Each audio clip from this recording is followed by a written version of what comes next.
must every business leader in this current kind of phase we're in know? Based on your wisdom, your traditions, what must every business leader know or begin to understand? Regularly visit your deathbed and consider what you've done with your life. If you can pull that off, you still have a chance to do it. There will be a moment where you can't do that, and you'll be gone.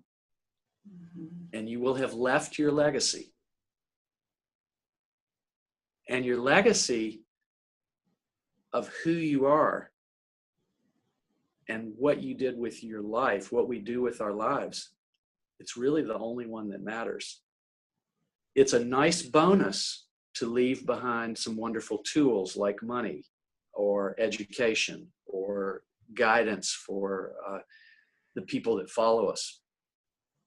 But really, I believe if you're going to be a business person, it's really good to be a successful business person. It's really good to learn how to employ people well and bring forth their highest potential. It's really good to take the successes of that and do good in your community and in society and do public service. Those are really good and important things. So think early about your deathbed and look back. And the second part of that is, imagine looking in the eyes of your great-great-grandmother and asking, why did she do everything she did and for me? And then go forward a few generations, whether they're your bloodline or they're the descendants of other people.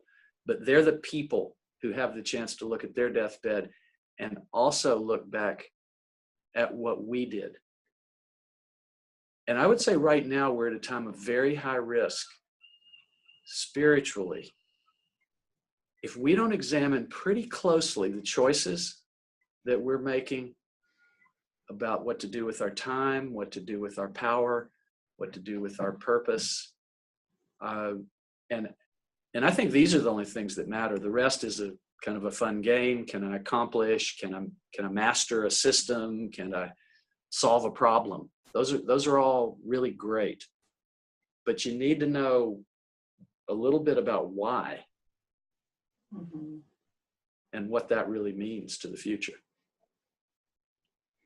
And what is it that you want to leave with future generations?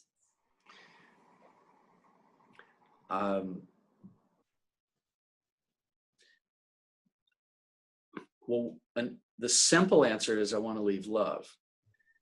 And that word, of course, well, I think it's the foundation of most religions, maybe all.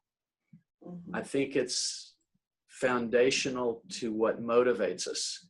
And the lack of love, whether it's self-love or a feeling of being lovable or loved, drives a lot of problems in the world. And those who can love ourselves, which can be hard work, that takes a lot of examination and mastery for most of us. But those who can do that and then can actually be skillful enough to love others in our way of being and in our how we live our lives and what we choose to focus on. So that's the baseline. The rest of the legacy would be,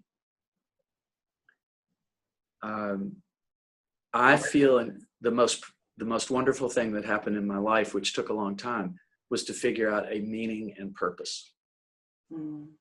And to do that, you have to understand your values. You have to understand some context, probably, but you can do meaning and purpose even. Well, the context might be you want to serve people that are suffering. It can be more complex than that in good ways.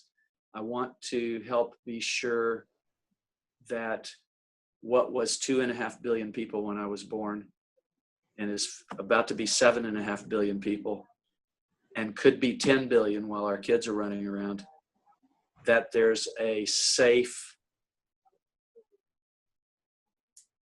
nourishing, inspiring world to live in. And we take on a bigger kind of scope. So for me, I'm pretty comfortable in my meaning and purpose, which is really about the things I've just spoken. It's to be a good ancestor. It's to be a good descendant and be a good ancestor and try to leave the world in better shape. So that's kind of a simple thing. Out of that garden, out of that soil grow many fruits and vegetables and flowers. But if I can leave a sense of how to figure out meaning and purpose, and that is really the goal, and then to live it, that's what I want to leave. Nice.